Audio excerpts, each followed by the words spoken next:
আজকে ঢাকা বিশাল পানির উৎসব চলতেছে। দেখতে পাচ্ছেন বৃষ্টিতে, ঝড় বৃষ্টিতে পানি, প্রচুর পরিমাণ পানি রাস্তায়, দোকানপাটে অনেক দোকানে পানি উঠে গেছে। তো আমরা কর্মশেষে বের হয়ে যে একটা রিক্সা পাবো, আজকে মনে হচ্ছে রিক্সাটাও সোনার হরিণ। তো রিক্সা সিএনজি কিছুই নাই যদিও, তারপরে হেঁটে হেঁটে যাচ্ছে অনেকটা রাস্তা। তো দেখতে পাচ্ছেন প্রচুর পরিমাণ পানি রাস্তার মধ্যে। আর একটু কষ্ট তো হবেই, তারপরেও আজকে খুবই হেঁটে হেঁটে যেতে হবে। তো ইনশাল্লাহ আমি যতটুকু সম্ভব আমি দেখানোর চেষ্টা করছি।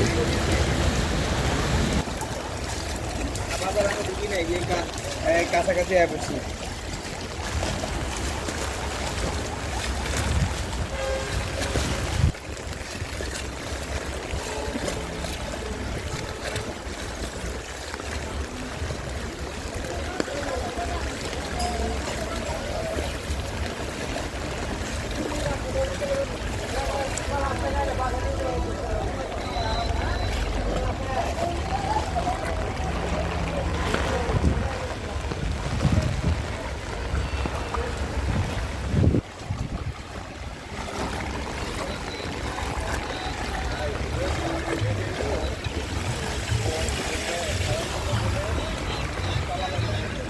ওই মিজান ভাই।